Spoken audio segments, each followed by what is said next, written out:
You wake up one day and your chest is a coffin. No screams, no wind, just this dull gravity pulling everything inward. Your thoughts, your strength, your will to even move your eyes. The world's out there spinning, but inside, you're frozen. Not tired, not sad, just empty. Hollow, like someone stole the script to your life and left you on stage, blinking at the silence. That's depression. And Nietzsche knew it well. Not in a clinical DSM definition kind of way, but in the soul-pulverizing, nothing matters, why get up kind of way. The man stared into the abyss until it blinked first, and he wrote down what he saw. He called it nihilism, that creeping awareness that all the things we were taught to believe in, God, progress, morality, meaning, they're ghosts, constructs, stories we told ourselves to stay sane. God is dead, he wrote, and we have killed him. Not literally. He meant the idea of God. The big story that held Western civilization together was gone, and without that anchor, people were drifting. Drowning in freedom, choking on choice. Sound familiar? That's depression, the kind that isn't just about sadness, but meaning collapse. You look at your job, your relationships, your dreams, and they all feel fake, like they belong to someone else, like you're living a life designed for a person you never became. Nietzsche didn't say, cheer up. He said, good, now we begin. Because when everything falls apart, that's when you can finally build something real. He didn't glorify pain, but he respected it. He saw suffering as the raw material of transformation, not something to avoid, but something to work with, to forge with. One must still have chaos in oneself, he wrote, to be able to give birth to a dancing star.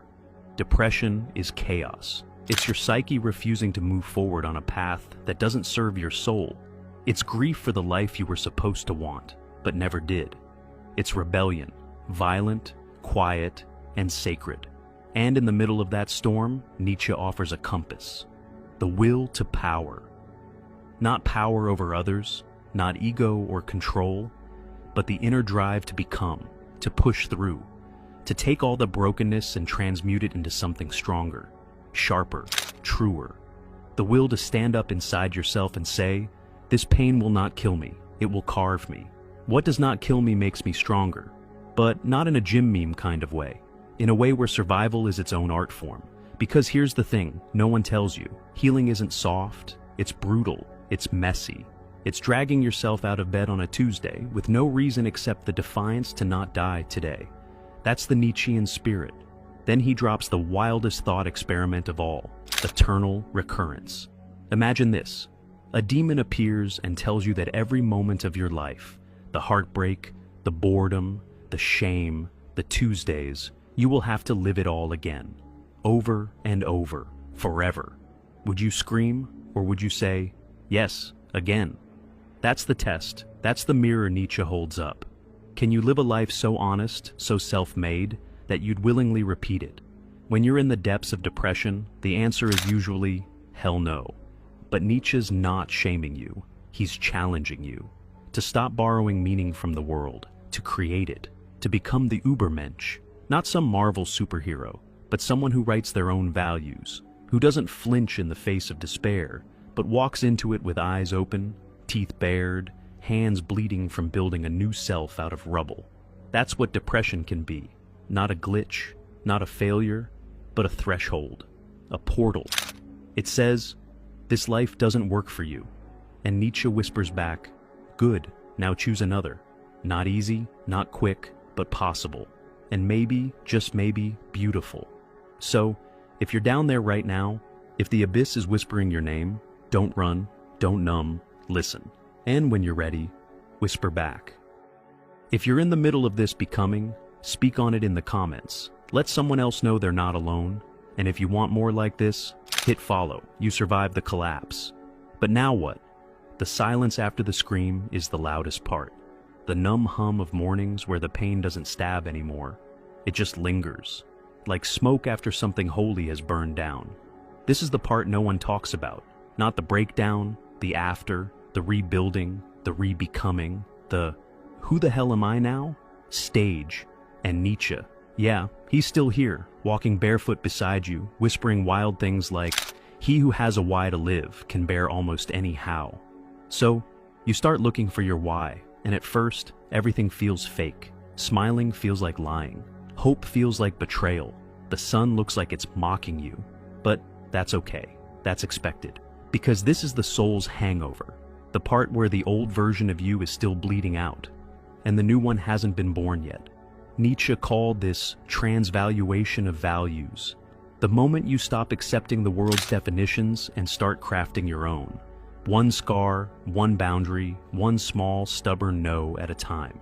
And here's the brutal truth. Most people don't make it here. They go back to numbing, back to pretending, back to scrolling, suppressing, settling. But if you're still reading this, you're not most people. You're the kind that keeps going even when there's no applause. You're the kind that feels the earthquake and stays still. You're the kind Nietzsche wrote for, because he believed the deepest suffering births the strongest souls, not despite the pain, but because of it. The snake which cannot cast its skin must die, as well the minds which are prevented from changing their opinions. They cease to be mind. You are shedding old identities, old dreams, old versions of yourself that were never truly yours. And yes, it hurts like hell. But underneath that is something you never knew you had. The will to power, the fire to become, the audacity to say, I get to decide what this life means. And maybe for the first time, you stop asking for permission. You stop begging the world to make sense. You look at the chaos and say, let's dance. That's the real comeback. Not fame, not followers, not I'm doing great Instagram smiles, but integrity. That quiet alignment of your outer life and your inner truth. That unshakable, I know who I am now energy. So let them call you intense. Let them say you've changed. Let them miss the old you, the one who made them comfortable. Because the new you, you're not here to be liked. You're here to be real. You're here to become the person you needed when you were drowning. You're here to take all that pain and turn it into fuel. And Nietzsche, he'd be proud. Because you didn't just stare into the abyss. You climbed out of it, set it on fire, and lit your own damn way. If there's a silence that comes after healing, not peace, not joy, just a stillness, you no longer wake up gasping, but you don't leap out of bed either. You exist. And that, for now, is enough. But then comes love. Not fireworks, not dopamine hits, not the desperate kind that says, save me. No, something smaller, softer, real. And it scares the hell out of you. Because when you've walked through hell alone, letting someone in feels like betrayal, like handing over the matchbox you used to survive. You've spent so long protecting your fire, you forgot what it meant to share its warmth. Nietzsche knew this kind of solitude. Not loneliness, but the sacred silence of someone rebuilding their soul from ash. Invisible threads are the strongest ties. He didn't mean dependence. He meant the quiet gravity between people who've both burned and rebuilt. Not rescuers, not saviors, but witnesses. Someone who sees your ruins and doesn't flinch. Someone who doesn't reach for the broom, but sits with you in the rubble. Because here's what no one tells you. After the abyss, love doesn't look like romance. It looks like respect. It looks like, you don't owe me your story, but I'll hold it if you offer. It looks like two people who stop performing, who finally stop trying to be lovable, and just are. You don't chase love anymore. You don't audition for it. You don't contort. You let it come, if it comes. And if it doesn't, you remain whole. Because the wound taught you what you couldn't learn in comfort. You are not the sum of who loves you. You are not incomplete. You are not a half looking for another half. You are a world. And those who enter now, they enter with reverence, not to fill the void, but to sit beside it. Because anyone who truly loves you after all this, loves the truth of you, the scars, the silence, the sacred violence of what you survived. Nietzsche said, become who you are. Not who they want, not who they remember, not who fits in the photo, but who you are when you close your eyes and nothing is performing. That version, the quiet warrior who sat in the dark and didn't run, that's who you give love to first. And anything after that, that's just a mirror, not a mask. That's love without cages. That's love after the abyss. You wake up, again, Same ceiling, same room, same lonely, familiar pain. You roll over, eyes blurry, heavy. For a moment, it feels like you're in a loop, like you're stuck in the same moment, the same misery, the same regret. The echo of yesterday is still ringing in your ears, and the question lingers, what if this was it? What if this cycle never ended? And Nietzsche, oh Nietzsche, whispers from somewhere far beyond. What if a demon crept after you one night, in your loneliest loneliness, and said, "This life as you now live it and have lived it, you will have to live once more and innumerable times more. And there will be nothing new in it, but every pain and every joy, every thought, every sigh, will return to you in the same sequence and in the same manner." Would you not throw yourself down and gnash your teeth and curse the demon who spoke thus? Or have you once experienced a tremendous moment where you would say, "I am prepared to live this life again and again without change"? The Gay Science, section 341. This is the test of eternal recurrence, a concept so simple and so horrifying, it demands everything of you. Imagine just for a second that this life you're living, the one filled with pain, struggle, monotony, and perhaps fleeting joy. What if this life would never end? What if, in some strange twist, every moment of every day, every heartache, every triumph, every tear would repeat forever, exactly as it is? It's the ultimate question, the ultimate paradox. Would you accept this endless cycle, or would you collapse under its weight? For someone battling depression, this question is terrifying. It feels like the universe itself is mocking you, trapping you in the unrelenting tide of pain. But Nietzsche's challenge in this dark riddle is not to despair. It's to ask, can you find a way to affirm your life, even with its pain, its flaws, and its scars? The nature of eternal recurrence. The eternal return isn't about literal repetition. It's not about an endless loop of the same life as you know it, in a direct physical sense.